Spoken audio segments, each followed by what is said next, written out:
together with us on this sad occasion of 26th anniversary of Srebrenica genocide.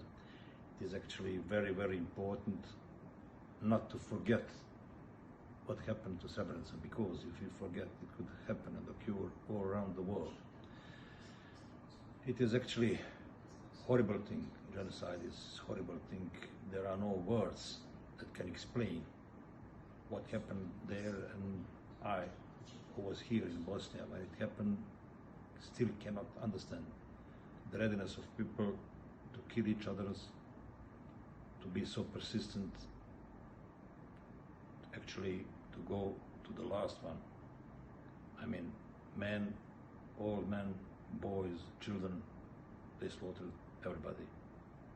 And it is a big message to all humankind to remember such things, such horrible genocides, including Srebrenica, and to do our best in order not to happen it again ever in the world. Assalamu alaikum.